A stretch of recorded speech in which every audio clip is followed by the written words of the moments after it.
नमस्कार। मैं प्रोफेसर भगवान दास माड़ी, नृत्य गुरु, रायगढ़ घराना, आज आपके सामने नाट्य कला में प्रयुक्त होने वाले वृत्ति विषय के संबंध में चर्चा करने जा रहा हूँ। वृत्ति का अर्थ है नटों का क्रिया या व्यापार, जिसका प्रदर्शन रूपक में किया जाता है, जिसमें विभिन्न शारीरिक क्रियाएं और मन के साथ साथ वाणी का भी प्रयोग किया जाता हो, वह वृत्ति है। कहने का तात्पर्य यह है कि नाट्य कला में किए जाने वाला आंगिक, वाचिक और सात्विक अभिनय ही वृत्ति है। आइए अब हम वृत्ति की उत्पत्ति के बारे में चर्चा करते हैं।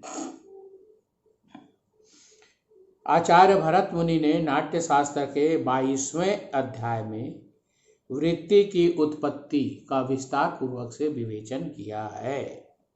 वृत्तियों की उत्पत्ति के संबंध में उन्होंने एक पौराणिक कथा का उल्लेख किया है।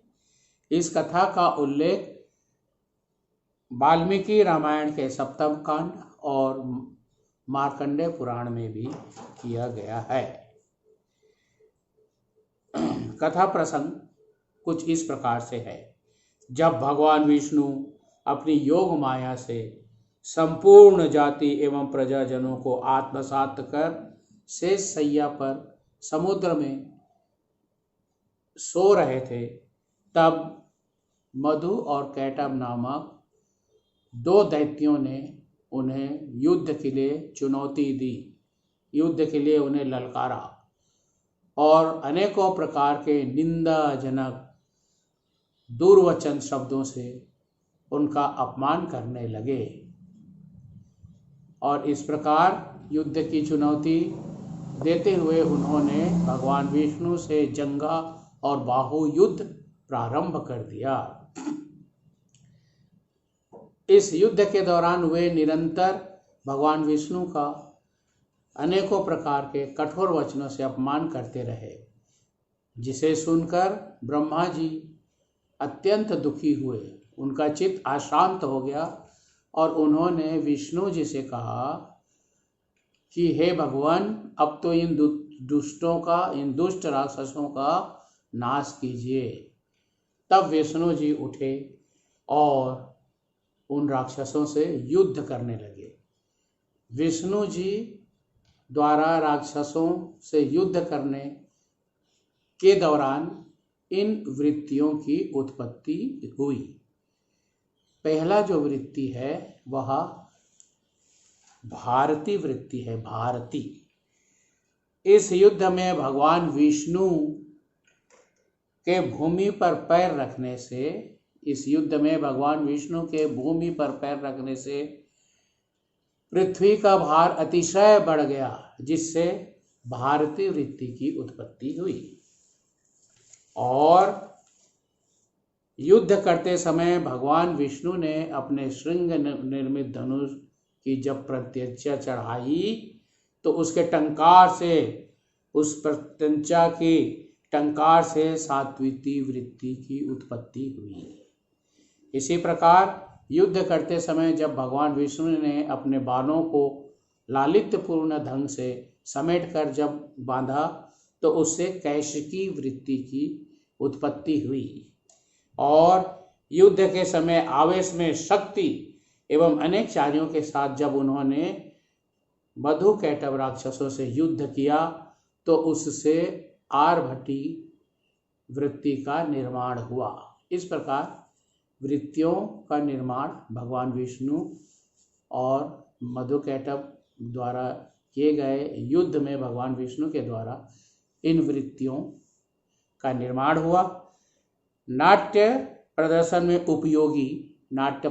उपयोगी अनेकों भावों तथा रसों से पूर्ण इस क्रिया का नाम वृत्ति रखा गया।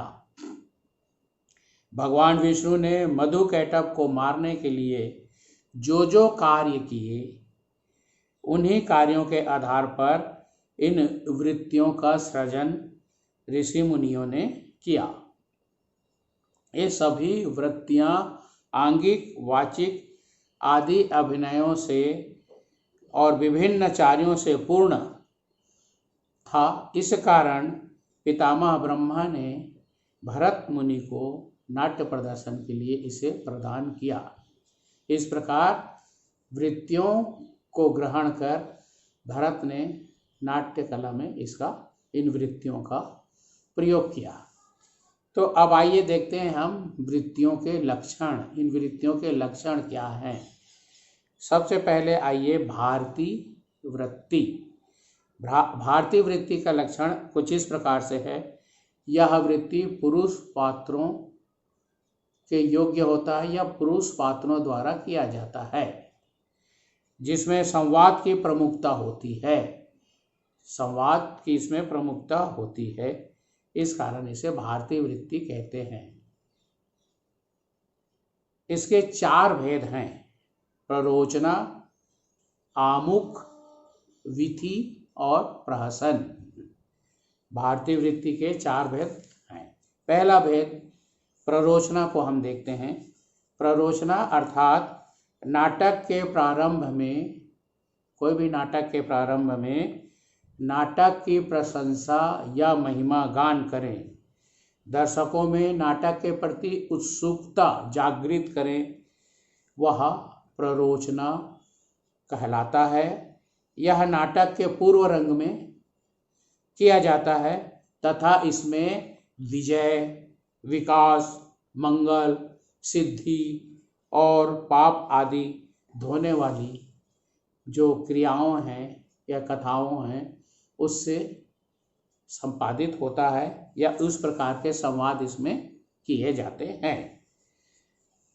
अब हम आइए देखते हैं आमुख। इसका जो दूसरा भेद है आमुख या प्रस्तावना। प्रस्तावना या आमुख इस एक ही मतलब अर्थ है उसका। नाटक के जिस भाग में नटी, विदूषक और सूत्रधार, नाटक के जिस भाग में नटी, विदूषक और सूत्रधार किसी संबंध विषय पर, किसी संबंधित नाटक से संबंधित किसी विषय पर रोचक तथा विचित्र बातें करें, तो वह आमुख या प्रस्तावना भेद है। इसका जो तीसरा भेद है वह विथि। विथि जिसमें समाज के उच्च, मध्यम और निम्न वर्गों के चरित्रों का वर्णन हो या उनका अभिनय किया जाए, वह विथि है। इसका चौथा भेद है प्रहसन। लोक प्रसिद्ध घटनाएं, जो लोक में प्रसिद्ध हो, प्रतिदिन होने वाली हो, दंभपूर्ण घटनाएं और धूर्त पात्रों के वाद विवाद से संबंधित मंचन या संबंधित विषयों का प्रहसन के अंतर किया जाता है। इस प्रकार हमने भारतीय वृत्ति के जो 4 लक्षण हैं, प्ररोचना, आमुख या प्रस्तावना, विथि और प्रहसन के बारे में जाना। ये चारों भेद आचार्य भरत द्वारा कहे गए नाट्य के 10 भेदों के अंतर्गत हैं। अब आइए हम देखते हैं भारतीय वृत्ति के बाद सात्वती वृत्ति का लक्षण जानते हैं। जो वृत्ति सात्व गुण, न्यास तथा छंद से युक्त हो, जिनमें हर्ष अधिक तथा शोक बहुत कम हो, वह सात्वती वृत्ति है। जो वाचिक और आंगिक अभिनय से युक्त हो, जिसमें वचनावली की शक्ति हो, आत्मिक उन्नति के लिए कार्य बताए जाएं, वह सात्वती वृत्ति है। इसमें वीर, रौद्र तथा अद्भुत रस होते हैं। इसमें उद्धत वृत्ति के पुरुषों की बाहुल्यता रहती है, जो एक दूसरे को अपमानजनक शब्दों से अपमानित करते रहते हैं। यह सात्वती वृत्ति का लक्षण है। इसके भी 4 भेद बतलाए गए हैं: उत्थापक, परिवर्तक, संलापक और संघातक। इसका पहला भेद है सात्वती का उत्थापक। युद्ध संघर्ष के समय, युद्ध के समय वचनों से उत्पन्न होने वाली चुनौती उत्थापक है। मतलब युद्ध के द्वारा अनेकों प्रकार के कठोर वचन के द्वारा जब युद्ध को बढ़ावा दिया जाता है तो उसे उत्थापक कहते हैं। जैसे कि मैं युद्ध करने आ रहा हूँ, तेरे में दम है तो तू भी आ। इस प्रकार की जो ललकार युक्त शब्द हैं उसे हम इसके अंतर्गत उत्थापक के अंतर्गत प्रयोग किया जाता है, या इस प्रकार के शब्दों इसमें होते हैं। इसका दूसरा भेद है परिवर्तक। परिवर्तक मतलब नाटक को दूसरी ओर परिवर्तित कर लें। जैसे दो समूहों में या दो आपस में दो लोगों में किसी विषय को लेकर चर्चा चल रही हो और चर्चा से युद्ध की स्थिति बनने वाली हो, लेकिन कोई एक पक्ष उस विषय को छोड़कर अपना ध्यान किसी और ओर ले जाए, मतलब उसको परिवर्तित कर ले, तो वह परिवर्तक है। कहने का तात्पर्य यह है कि किसी वस्तु को पाने की लालसा से युद्ध की स्थिति बन रही हो तो एक पक्ष ऐसा उसमें काम करे जो उस वस्तु की लालसा को छोड़कर दूसरा काम में अपना ध्यान लगा दे, तो यह परिवर्तक है। तीसरा है संलापक। संलापक यदि कोई दुर्वचन या अपमानित करने वाली वचनावली का जो चुनौती देने के लिए या किसी और प्रकार के वचनों द्वारा उत्पन्न हुए हों, वह संलापक है। कहने का तात्पर्य यह है कि दुर्वचन और अपमान करने वाली जो बातें हैं, वचनावली हैं, और जिससे चुनौती दिया जा रहा हो, इस प्रकार के जो वचन हो जिस नाटक में या जिसके अंतर्गत, वह संलापक वृत्ति के अंतर्गत आता है। इसके बाद इसका चौथा भेद है संघातक। संघातक जो वचनावली, रहस्य, धन या किसी दैवी दुर्घटना की शक्ति से समूह में भेद उत्पन्न करने वाली हो। किसी विशेष प्रकार के रहस्यमयी बातें किया जाए, अपने धन के बारे में उसके धन की डींगे मारा जाए, या फिर कोई दैवी शक्ति की चर्चा हो रही हो, तो ऐसे समय या ऐसे स्थिति को संघातक कहते हैं। अब हमने आपको सामने सात्विती वृत्ति के लक्षण के बारे में चर्चा की। तीसरा भेद है कैसिकी वृत्ति। इसकी ओर आते हैं। कैसिकी वृत्ति जो आकर्षक वेश के कारण विशेष सुरुचिपूर्ण हो। आकर्षक वेशभूषा के कारण अत्यंत रुचिकर हो, दर्शनीय हो, वह कैसिकी वृत्ति है। और ये स्त्री पात्रों से युक्त होता है, या कैसिकी वृत्ति में स्त्री पात्रों का अभिनय किया जाता है। अनेक प्रकार के नृत्यों, गीतों तथा वाद्यों का समावेश इसमें होता है, तथा प्रणय, व्यापार, प्रेम लीला से संबंधित विलास, आमोद, प्रमोद, प्रसंग कैसिकी वृत्ति में देखने को मिलता है। कैसिकी वृत्ति के भी 4 भेद बतलाए गए हैं आचार्यों के द्वारा। नर्म, पहला इसका भेद है नर्म। दूसरा भेद है नर्म स्फूरज। तीसरा भेद है नर्म स्फोट। और चौथा भेद है नर्म गर्भ। अब आइए ये भेद क्या है इसको जानते हैं। पहला नर्म। नर्म अर्थात विशुद्ध कर्णों से युक्त कर्ण अंगहार की चर्चा आचार्य भरत ने नाट्यशास्त्र के 4थे अध्याय में किया है। तो ये कर्णों से जो युक्त होता है, श्रृंगार के स्थापक जो श्रृंगार रस, वीर रस तथा हास्य रस इन नर्म भेद में होते हैं। नर्म भेद में इस प्रकार की क्रिया होती है और इसके 3 प्रकार हैं नर्म के। विप्रलम से उत्पन्न, वियोग से उत्पन्न, वियोग से अनेकों प्रकार की जो भ्रांतियां उत्पन्न होती हैं, उससे ईर्ष्या और क्रोध के द्वारा यह किया जाता है, तथा उपालंब वचनों के द्वारा, मतलब उलाहना देने के द्वारा इस जो है नर्म कैसकी वृत्ति का प्रदर्शन किया जाता है।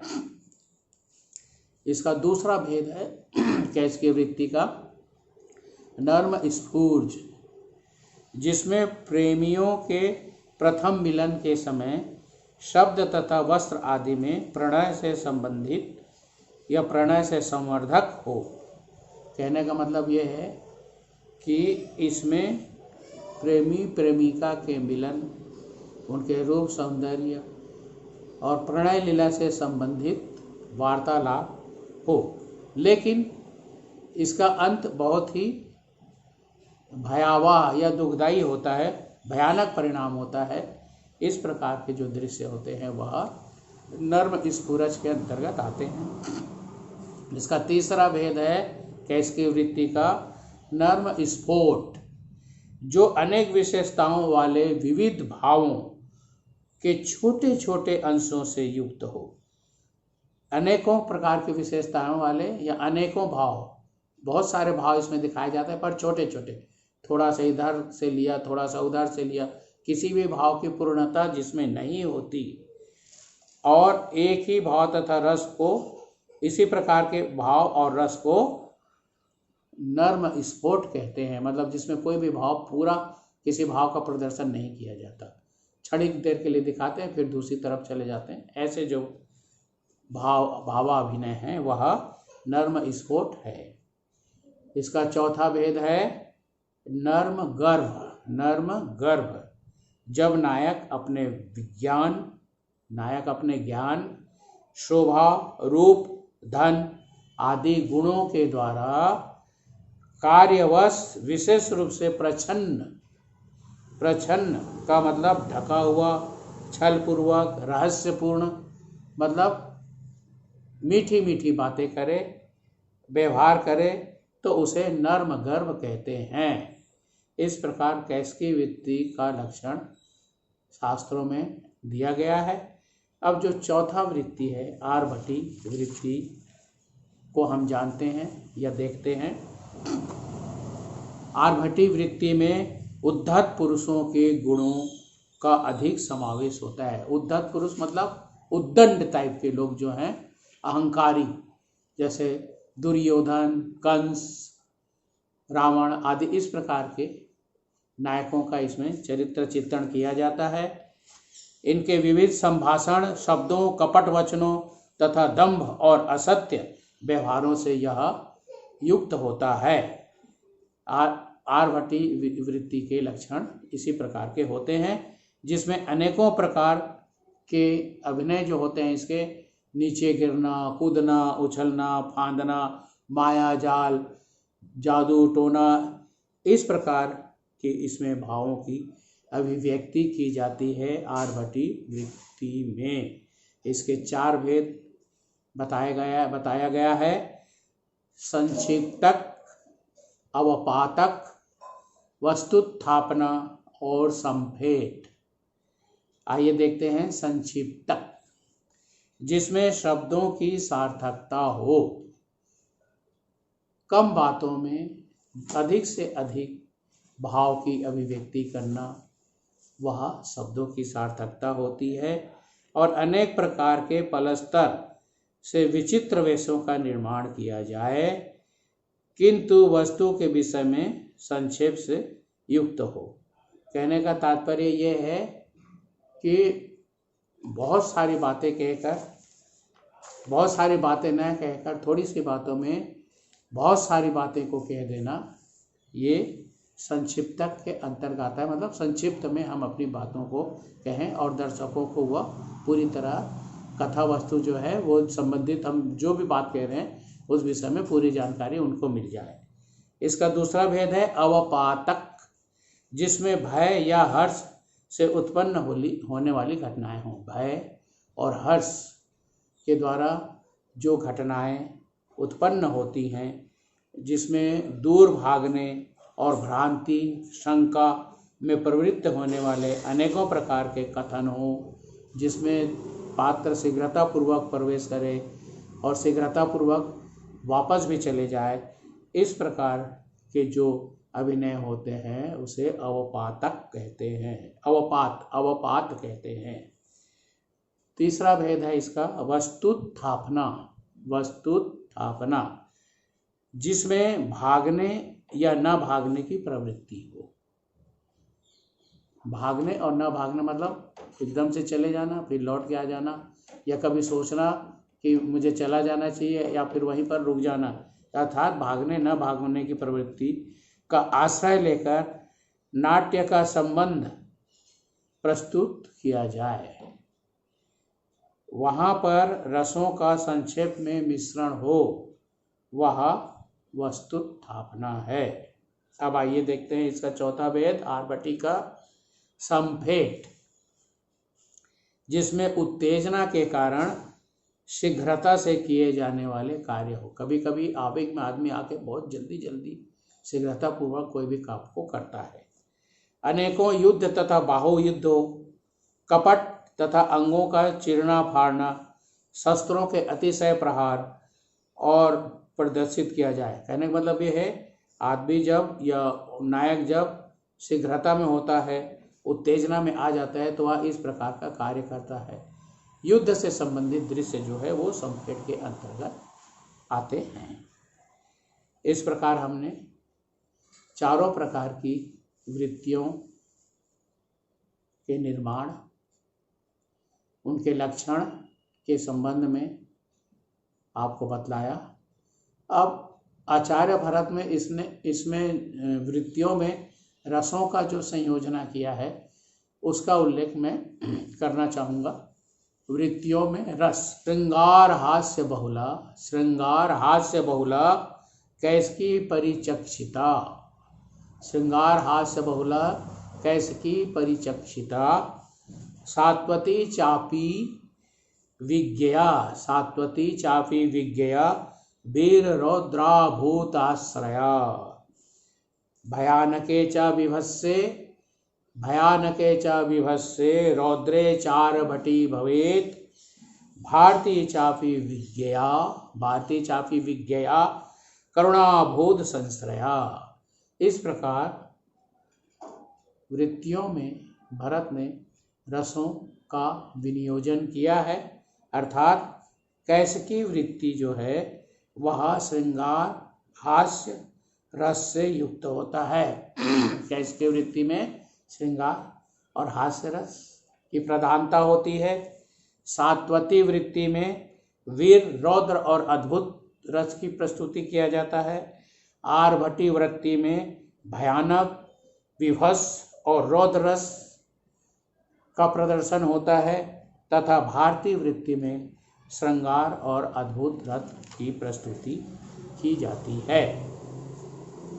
हम थोड़ा सा कथक नृत्य के संदर्भ में इन वृत्तियों को देखते हैं कि क्या नृत्य कला में भी वृत्तियों का प्रयोग होता है। तो भारतीय शास्त्रीय सभी नृत्य कलाओं में इन वृत्तियों का प्रयोग देखने को मिलता है। कथक नृत्य के प्रस्तुति क्रम की ओर देखें तो संपूर्ण कथक नृत्य की प्रस्तुति में चाहे उठान से लेकर वंदना, थाट, तत्कार, बोल, बंदिशें, गत निकास, गत भाव, गीत भाव आदि, इन सभी में श्रृंगार रस के दर्शन हमें होते हैं। मतलब हमारा जो टोटल कथक नृत्य की प्रस्तुति है वह श्रृंगार रस के अंतर्गत आता है। तो ये जो श्रृंगार रस जो है कैसकी वृत्ति, ये कथक नृत्य में पूर्ण रूप से देखने को मिलता है। कैसकी वृत्ति क्या है? श्रृंगार हास्य बहुला कैसकी परिचक्षिता। तो यही कथक नृत्य में इसका दर्शन हमें होता है। दूसरा जो वृत्ति है सात्वती वृत्ति, सात्वती चापी विज्ञया वीर रौद्राद्भुत श्रया। कथक नृत्य में किए जाने वाले जो गत भाव है, कथक नृत्य की उत्पत्ति कथक से हुई है। प्राचीन समय में कथक कहकर नाचने की जो परंपरा चली वही से वहीं से कथक नृत्य की उत्पत्ति हुई है। लेकिन इसका जो कथा प्रसंग है वो विलुप्त हो गया और गद भाव के रूप में हमें देखने को मिलता है। जैसे पंचवटी प्रसंग है, द्रौपदी वस्त्र हरण है, माखन चोरी, इस प्रकार के अनेकों पौराणिक आख्यानों को हम गद भाव के रूप में कथक नृत्य में करते हैं। तो इन गद भावों में हमें वीर रस, रौद्र रस, अद्भुत रस अर्थात जो सात्विकी वृत्ति से संबंधित रस है उनके दर्शन होते हैं। बल्कि ये कैसकी वृत्ति के अंतर्गत अभी जो हमने आपको श्रृंगार रस और करुण रस के वर्णन दिखाया उसका भी इसमें प्रयोग होता है। सभी वृत्तियों का प्रयोग गद भाव के अंतर्गत हमें देखने को मिलता है। उदाहरण के लिए देखिए, पंचवटी प्रसंग हम ले लेते हैं। तो पंचवटी प्रसंग में सीता का स्वर्णमृग को देखना, उसके पीछे भागना, उसके रूप सौंदर्य को देखना, ये सब श्रृंगार रस के उदाहरण है। राम और लक्ष्मण वीर रस के उदाहरण है। रावण भयानक अद्भुत के उदाहरण है। रावण और जटायु का युद्ध जो होता है रौद्र रस उसके अंतर्गत देखने को मिलता है। इसी प्रकार जो सभी गद भाव हैं हमें उनमें इन वृत्तियों के दर्शन होते हैं। अब आइए आर्भटी वृत्ति। भयानके च विभत्से रौद्र चार्भटी भवेत्। वही अभी जो गद भाव की हमने व्याख्या की ये सब उसी के अंतर्गत आता है। चौथा जो वृत्ति है भारती वृत्ति। भारती चापी विज्ञा करुणाभूत संश्रया। करुणा और अद्भुत रस भी कथक नृत्य में पूर्णतः देखने को मिलता है। कथक नृत्य का एक महत्वपूर्ण प्रस्तुति है ठुमरी भाव। ठुमरी भाव में श्रृंगार रस के अंतर्गत करुण रस की भी अभिव्यक्ति पूर्ण रूप से की जाती है। हमारे गुरुजी लोग करते थे, जैसे मोहे छेड़त श्याम गिरधारी, इसी में अनेकों प्रकार की रस का प्रदर्शन वो लोग करते थे। तो कहने का तात्पर्य ये है कि जो नाट्य के लिए जिस वृत्ति का निर्माण विष्णु जी द्वारा किया गया और उसको ऋषि मुनियों ने नाट्य के अनुकूल बनाकर भरत को नाट्य में प्रयोग करने के लिए दिया, उस वृत्ति का प्रयोग हमें कथक नृत्य में भी परिलक्षित होता है। कथक नृत्य में भी हम लोग उसका उपयोग करते हैं। आज की चर्चा हम यहीं पर समाप्त करते हैं। धन्यवाद।